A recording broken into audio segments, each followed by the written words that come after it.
Have you ever considered how materials hold and releases heat, especially when they get incredibly cold, close to absolute zero?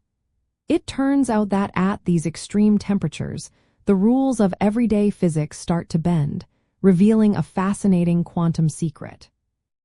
Specific heat capacity, which is a measure of how much energy a material needs to absorb to increase its temperature, becomes anomalous at low temperatures because the classical model of atoms vibrating freely breaks down.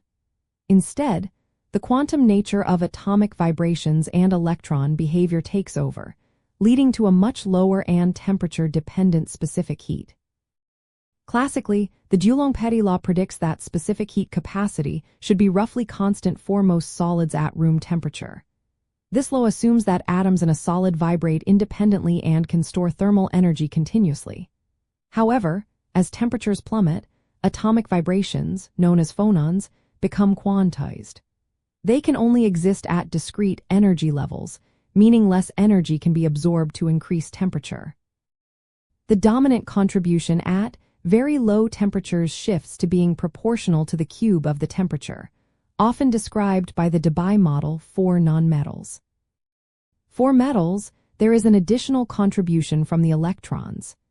At higher temperatures, many electrons can absorb energy, but at low temperatures, only a tiny fraction of electrons near the Fermi surface can contribute to thermal energy storage. This electronic contribution is proportional to the temperature itself. These quantum effects combined mean that a material's capacity to store heat drops significantly and nonlinearly as it gets colder, making it easier to change its temperature with less energy input.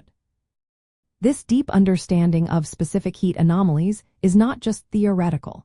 It is crucial for fields like cryogenics and quantum technology. Knowing how materials behave at these extreme conditions allows engineers to select the best materials for superconducting magnets, ultra-sensitive detectors, and the dilution refrigerators used to cool quantum computers. It is why components need such meticulous design to function in millikelvin environments, where even tiny heat leaks can cause significant temperature fluctuations.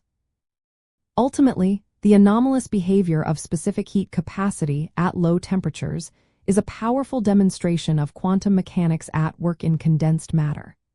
It is a fundamental property that dictates how efficiently we can cool materials to cryogenic ranges, enabling the development of advanced technologies that relying on these extreme conditions for their operation and stability.